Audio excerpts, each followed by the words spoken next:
네, 안녕하세요. 2024년도 임용대비 특강 네 번째 시간입니다. 오늘은 정규화에 대해서 이야기해 보려고 하는데요.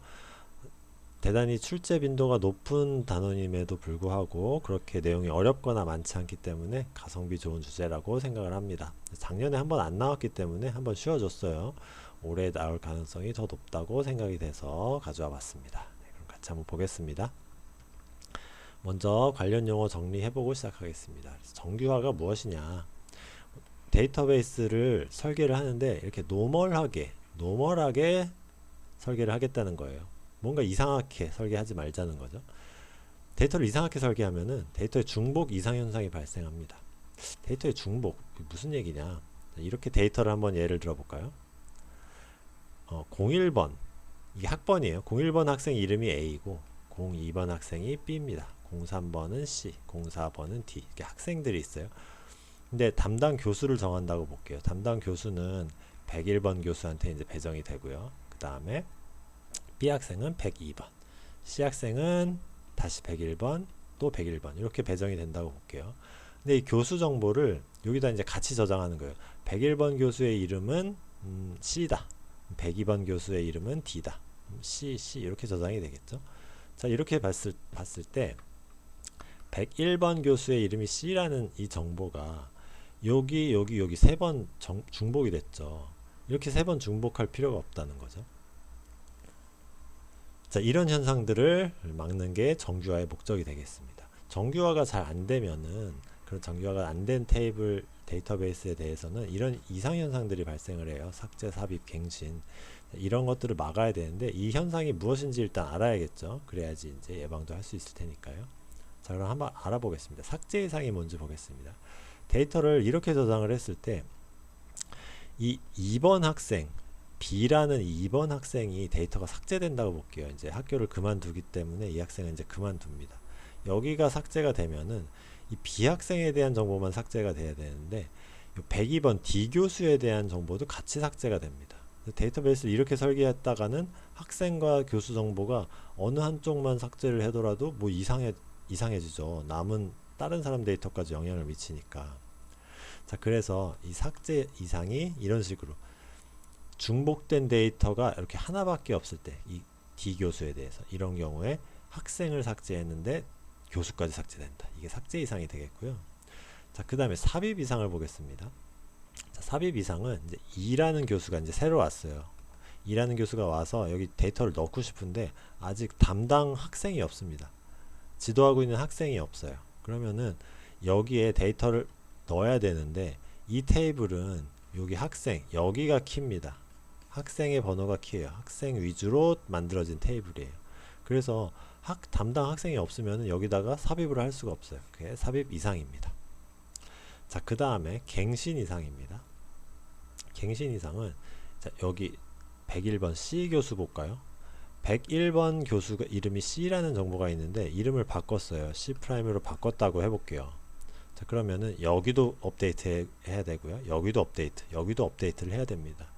업데이트를 다 찾아다니면서 해야 돼요. 이 중복된 데이터를 다 찾아다녀야 되는데 그게 생각보다 그렇게 간단한 게 아닙니다. 중간에 빠뜨리게 되면은 어떤 행에는 C로 들어가 있고 어떤 행에는 C' 들어가 있겠죠. 이렇게 이상 현상이 발생할 수 있기 때문에 갱신도 문제가 됩니다.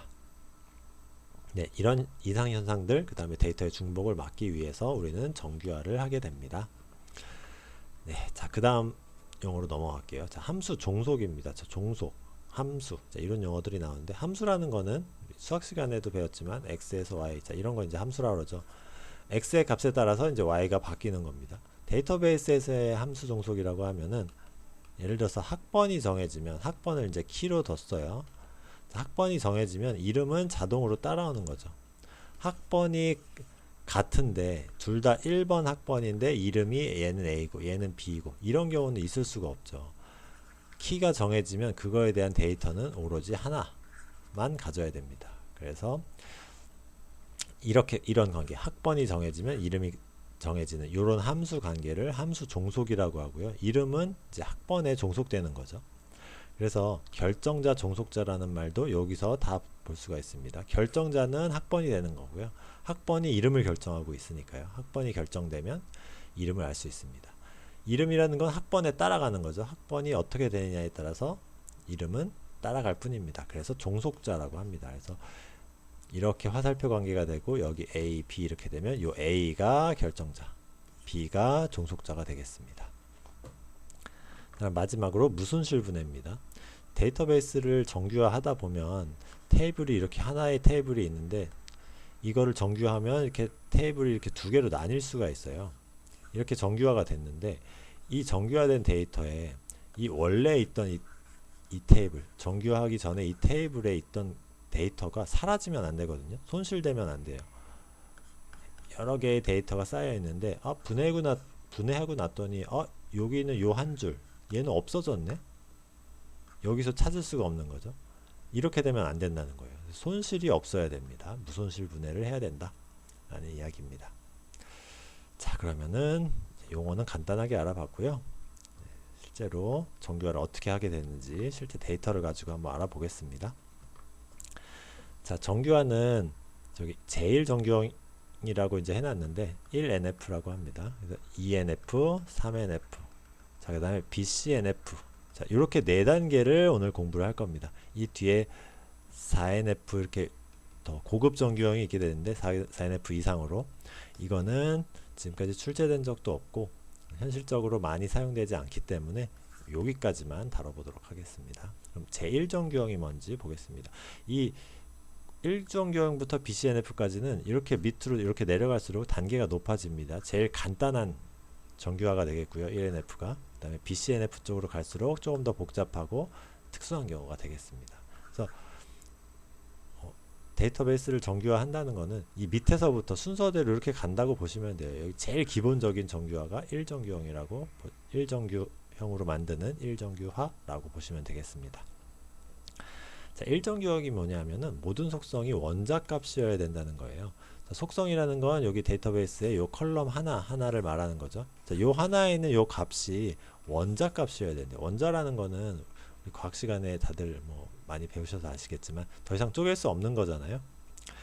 그래서 요 직원 코드 0001이라고 하면 요 하나의 값은 더 이상 쪼갤 수 없다는 얘기예요. 0001인데 00과 01로 나눠서 뭐 생각할 필요가 없는 거죠. 이 전체가 하나의 직원 코드니까 더 이상 나눌 의미가 없는 거죠. 자, 근데 여기 취미를 보면 수형도 하나의 취미이기 때문에 이것도 더 이상 쪼갤 수 없어요. 수와 0으로 쪼갤 수 있는 게 아니죠. 그냥 수형입니다. 영화 감상도 마찬가지. 영화 감상으로 나뉘는 게 아니에요. 하나의 취미입니다. 근데 밑에 보니까 영화 감상, 쉼표하고 독서 이렇게 해놨네요. 두 개의 취미를 넣어놨어요. 이렇게 쓰지 말라는 거예요. 이거는 두 개의 취미로 쪼갤 수 있잖아요.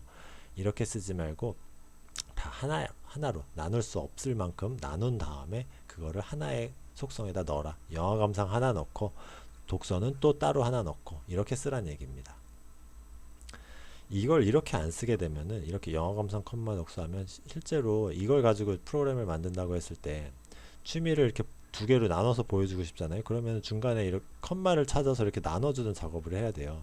이게 번거롭고 또 이게 하다 보면 서로 의사소통이 안 돼서 이것이 구분이 잘 안 될 수도 있습니다. 누구는 컴마라고 했는데 누구는 하이픈으로 표시하고 아니면 아무것도 없이 그냥 빈칸 띄어쓰기 하나로 한다든가 심지어 그런 것도 없이 그냥 붙여버린다거나 이러면은 서로 개발자들 간에 의사소통이 안 되고 프로그램이 이상하게 동작을 하겠죠. 네, 그러면 어떻게 쪼개는지 한번 보겠습니다. 자, 쪼개야 돼요. 영화 감상과 독서를 쪼개야 되는데 요 밑에 있는 테이블 중에 왼쪽 거 먼저 보겠습니다. 자, 이렇게 영화 감상인 거, 그 다음에 독서인 거 이렇게 두 줄로 나누는 거예요. 이렇게 두 줄로 이렇게 나누는데 그럼 원래는 직원 코드 키 값이 하나였는데 그러면은 3번 직원 코드 키 값에 이렇게 두 개의 행이 들어가잖아요. 이러면 데이터베이스가 제대로 동작할 수 없죠. 키 값이 하나면은 반드시 한 행, 릴레이션의 튜플은 하나여야 됩니다. 이렇게 두 개가 되면 안 되죠. 그래서 1년 번호라는 키가 하나 더 필요해요. 그래서 3번 직원의 1번 취미는 요거, 2번 취미는 요거 이렇게 해야 됩니다. 근데 이렇게 테이블을 만들고 났더니 이름이 이렇게 중복이 됐어요. 우리 중복되게 데이터를 만들지 말자는 게 정규화의 이유였죠. 목적이었고 이렇게 김영이라는 이름이 중복되면 안 됩니다. 네, 그래서 실제로 지금 요 왼쪽에 있는 요 테이블처럼 정규화를 하려면은 이 이름 필드를 없애고요. 이름 요 속성을 없애고 직원 코드, 일련 번호, 취미만 들어간 테이블을 하나 새로 만들어야 됩니다. 취미 테이블을 만드는 거죠. 그 다음에 여기 취미가 빠진 직원 코드와 이름, 요 이름이 들어간 테이블은 별도로 하나 두는 거죠. 테이블이 두 개가 돼야 됩니다. 이런 식으로 관리를 해줘야 되고요. 다른 방법, 이건 지금 테이블이 하나 추가가 됐잖아요. 테이블 추가되는 게 좀 번거롭다 하면은 테이블 추가하지 않고 이렇게 취미 1, 2로 옆에다 이제 취미 속성을 하나 추가하는 거죠. 속성을 추가하는 방법으로도 해결할 수 있습니다. 그래서 취미 1과 취미 2를 만들어서 영화 감상, 독서 이렇게 넣어놓는다. 자, 이거의 문제는 언뜻 생각할 수 있겠죠. 취미가 100개면은 속성을 100개 추가할 건가? 이런 문제를 마주하게 됩니다. 이럴 때는 이제 실무적으로는 취미의 개수가 최대 몇 개까지 이상은 입력 못하게 하겠다. 이렇게 정하고 그냥 만들 수도 있겠죠. 이론적으로는 사실 여기에 있는 방법이 더 맞는 방법이고요. 실제로는 테이블 추가하는 게 이런 식으로 테이블 추가하다 보면 테이블이 끝도 없이 많이 늘어날 수 있기 때문에 이렇게 뭔가 타협이죠. 현실적으로 타협하면서 사용할 수도 있습니다. 어찌됐건 이렇게 원자적으로 쪼개질 수 있는 값을 가지면 안 된다. 자, 이게 제일 정규형입니다. 그래서 쪼개면은 요 밑에 있는 테이블들은 제일 정규형이 되겠습니다. 이 위에 거는 제일 정규형이 안 되는 거죠. 자, 1정규형 알아봤고요. 자, 다음 2정규형 넘어가 보겠습니다. 2정규형은 자, 여기 부분함수 종속은 없어야 된다. 자, 요 말로 설명이 되겠습니다. 그럼 부분함수 종속이 뭔지 알아야 되겠죠. 부분함수 종속이 뭔지 알려면 완전함수 종속도 알아야 됩니다. 이 두 가지가 비교가 돼야겠죠. 자, 이정규형 부분함수, 완전함수 종속을 이야기할 때는 보통 이렇게 키값이 2개 이상인 경우로 설명이 됩니다. 지점 코드와 상품 코드가 키인 테이블을 보겠습니다. 지점 코드, 자, 1번 지점 A0001번인 지점에서 P001인 상품을 판매한다고 볼게요. 자, 그때 뭐 금리는 이렇게 되고 그거에 따른 지점명은 강남점이다. 이렇게 하고 있습니다. 여기 지점 코드가 있으니까 1번 지점이 강남점이라는 얘기죠. 2번 지점은 관악점입니다. 자, 이렇게 됐는데, 자, 이 함수 종속을 간단하게 그래프로 그려보면은 지점 코드, 다음에 상품 코드. 자, 이 두 개가 이렇게 만나가지고 두 개가 키가 돼서 금리를 결정하고 있죠. 금리 결정하고 그 다음에 지점명을 볼 건데 지점명을 결정하는 거는 지점 코드와 상품 코드가 아니라 지점 코드만으로 결정할 수 있어요. 그래서 이렇게 안에 원을 하나 더 그리고요. 여기서 화살표가 나갑니다. 지점명. 자, 자세히 보면은 지점명은 지점 코드만 알면 알 수 있는 거고, 그 다음에 금리라는 거는 이 지점에서 파는 어떤 상품에 따라서 정해진다는 거예요. 여기 보시면은 P001이 두 개인데 1번 지점 거냐 2번 지점 거냐에 따라서 금리가 다르죠. 다른 상품이에요. 같은 P001이지만 다른 상품입니다. 그렇기 때문에 어느 하나만으로는 결정할 수가 없고 두 개가 다 있어야지 금리가 결정이 됩니다. 근데 지점명은 그렇지 않죠. 지점 코드만으로 결정이 됩니다. 자, 이렇게 어떤 속성은 키값 요 두 개 키값으로 결정이 되는 반면에 이 전체 키값으로 결정이 안 되고 전체 키값 중에 일부분에 의해서 결정이 되는 이런 지점명. 자, 이게 부분함수와 완전함수가 되겠습니다. 이렇게 전체 키로 결정되면 완전함수 종속, 그 다음에 그 중에 일부만으로 결정이 되면 부분함수 종속이 되겠습니다. 근데 이렇게 부분함수 종속이 이렇게 보이면은 이거는 제2정규형이 안 된다는 얘기예요. 그리고 부분함수 종속을 없애줘야 된다는 얘기입니다. 자, 볼까요? 그러면은 지점 코드와 상품 코드, 이 완전함수 종속으로 결정되는 건 금리죠. 그러면 지점 코드, 상품 코드, 금리는 한 테이블에 들어갈 수 있어요. 이렇게 밑에 오른쪽 테이블처럼 지점 코드, 상품 코드, 금리 이렇게 만들어지고요. 그 다음에 지점명은 지점 코드만으로 결정됐잖아요. 부분함수. 자, 그러면은 지점 코드와 지점명 이렇게 나눌 수가 있습니다. 이러면은 실제 여기 데이터가 3개의 튜플을 가지고 있었는데 지정 코드 뺐더니 두 개만 되죠. 이렇게 중복된 데이터를 하나로 줄일 수가 있었습니다. 네, 이렇게 된 게 제2 정규형이 되겠습니다. 부분함수 종속이 없어야 된다. 자, 그 다음에 넘어가겠습니다. 제3정규형입니다. 제3정규형은 이행함수 종속이 없어야 된다 라는 말로 설명이 되겠습니다. 이행함수 종속이 뭔지 또 알아야겠죠. 자, A라는 속성이 있는데 얘가 B를 결정해요. 근데 이 B가 다시 C를 결정합니다. 자, 이렇게 그림이 그려지면 이거는 이행함수 종속이에요. A에서 B, B에서 C 이렇게 연쇄적으로 결정이 될 때 이걸 이행함수 종속이라고 합니다. 이렇게 되면은 A, B, 그 다음 B, C 이렇게 두 개로 나눠줘야 돼요. 자, 이렇게 나누게 되면은 지금 이행함수 연쇄적으로 지금 종속관계가 없어졌죠. 연쇄적인 종속관계가 없어졌기 때문에 제3정규형으로 만족시킬 수가 있습니다. 여기 실제 데이터 가지고 볼게요. 자, 직원 코드가 이름을 결정합니다. 1번 직원은 홍길동이죠. 2번 직원은 이순신. 자, 그 다음에 직원 코드가 직급 코드를 결정합니다. 1번 직원은 L1 직급, 2번 직원은 L1 직급, 그 다음에 3번 직원은 L2 직급. 가능하죠. 자, 보니까 근데 직급명을 보니까 주임 대리예요. 자, 이 직원 A1번이라는 이 직원이 주임인 것도 맞지만 요 L1 직급이 주임이라는 것도 존재합니다. 그 다음에 L1 직급이 주임이죠. L2 직급은 대리입니다. 그래서 이 직급명은 사실 이 테이블에 저장할 필요가 없는 거예요. 주임 이게 중복이 되고 있죠. 주임이나 대리 직원 수가 늘어날수록 중복되는 데이터는 계속 늘어날 겁니다. 그래서 직급명은 이렇게 두면 안 되고요.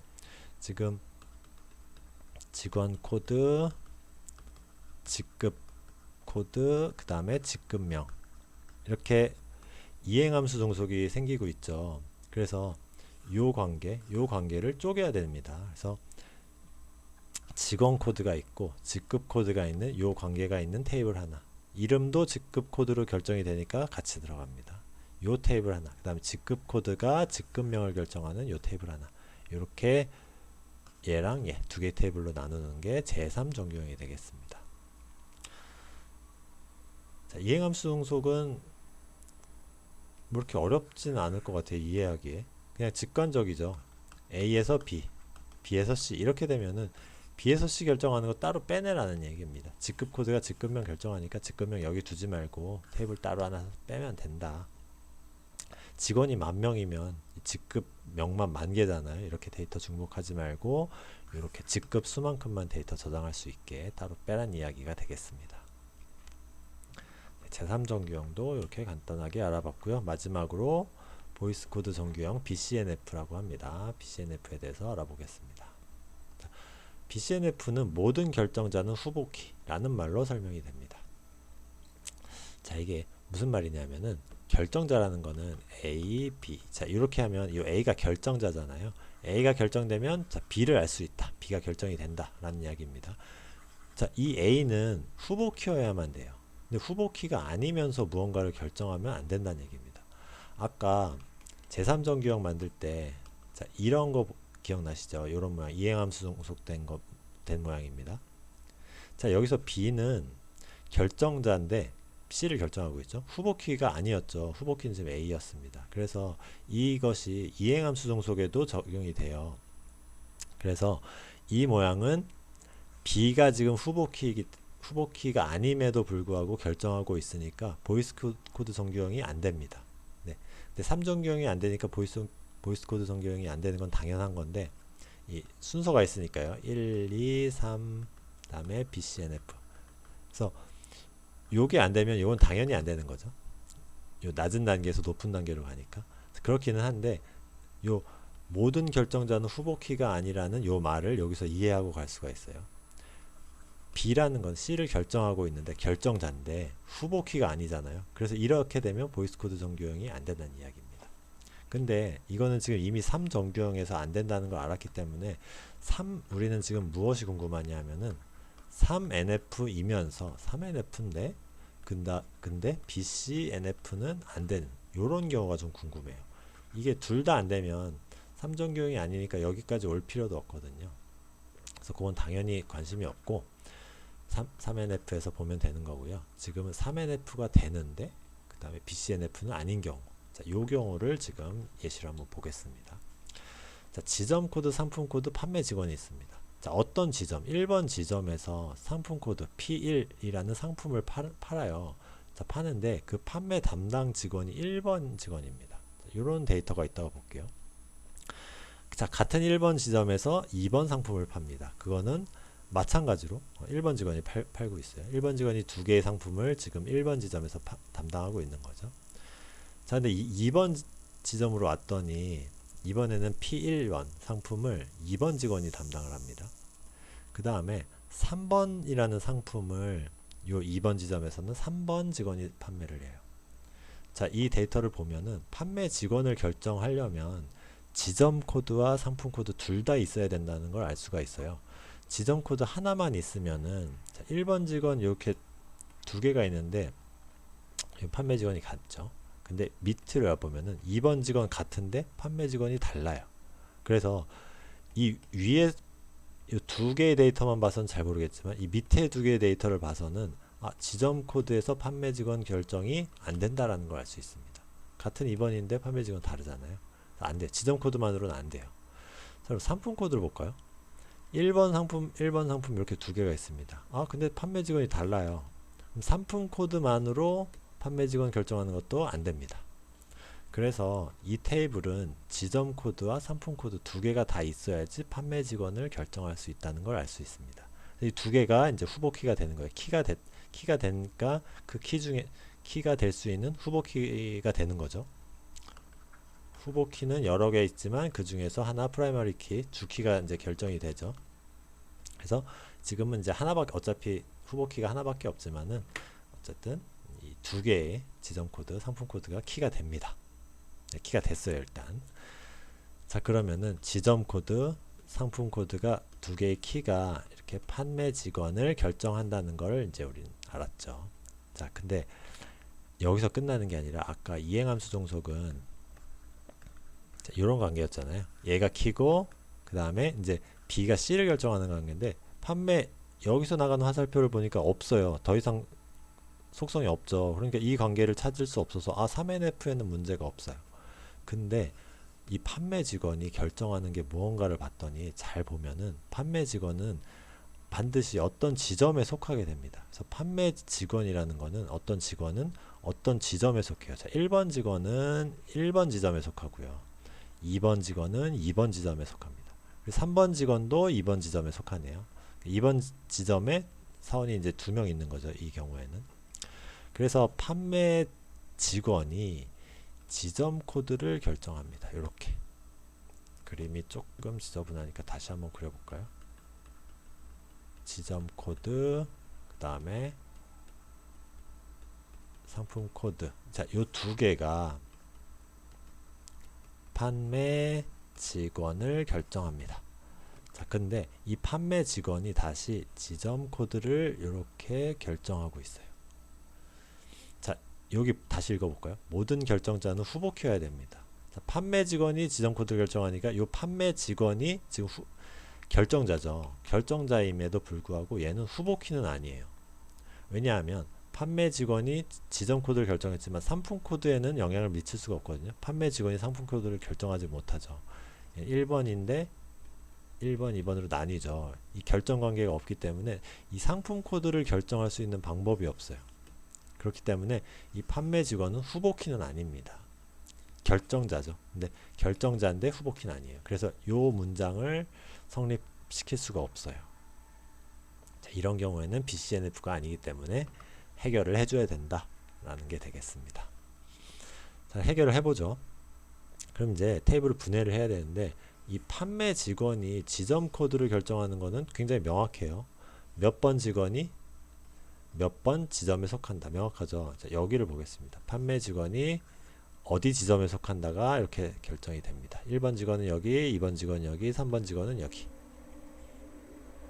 자, 이렇게 테이블을 하나 빼고요. 그 다음에 이제 상품 코드만 결정이 되면 됩니다. 그럼 상품 코드를 누구랑 만들어서 테이블로 만들어 줄 거냐 생각을 해보면은 이 상품 코드와 지점 코드는 사실 관계가 없어요. 지점이라는 게 뭐 몇 개가 있고 상품 코드가 몇 개가 있을 건데 그 둘 간의 관계가 뭐가 없습니다. 근데 지금 이 데이터를 보면은 이 어떤 판매 직원이 어떤 상품을 판다는 내용이 있잖아요. 그래서 상품 코드와 판매 직원 간의 관계는 성립을 해요. 이 상품을 이 직원이 팔았다. 판매를 담당한다. 라는 이야기죠.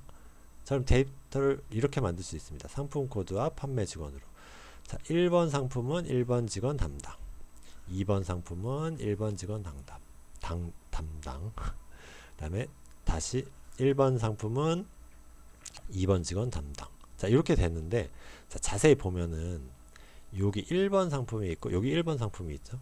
근데 판매 직원이 달라요. 그렇기 때문에 상품 코드 하나만 키값으로 두면은 성립이 안 합니다. 아까 이 위에서 나왔던 얘기랑 똑같죠. 그렇기 때문에 이거는 요 두 가지가 다 키로 들어가야 돼요. 그래서 1번 상품은 1번 직원 담당, 그 다음에 1번 상품은 또 2번 직원도 담당, 이렇게 되는 거죠. 근데 이런 두 개의 경우에 대해서 이 판매 직원이 여기에 지점 정보가 저장이 돼 있죠. 1번 지점, 2번 지점. 그렇기 때문에 여기 나와 있는 요렇게 지점을 따라갈 수가 있는 거죠. 상품 코드가 같다고 하더라도. 그래서 역시 성립을 하게 됩니다. 이렇게 분해를 하게 되면 이제 무손실 분해라고 아까 용어 나왔었는데, 지금 요 데이터, 그다음 요 데이터가 다 빠짐없이 들어가 있잖아요. 1번 상품, 1번 상품인데 지점은 1번, 2번. 자, 1번 상품, 1번 상품인데 지점은 1번, 2번. 자, 여기 지점이 없으니까 요 테이블과 연결을 시켜서 알 수가 있는 거죠. 1번 직원은 1번 지점, 2번 직원은 2번 지점. 그래서 이 데이터가 사라지지 않았으니까 무손실 분해가 되는 겁니다.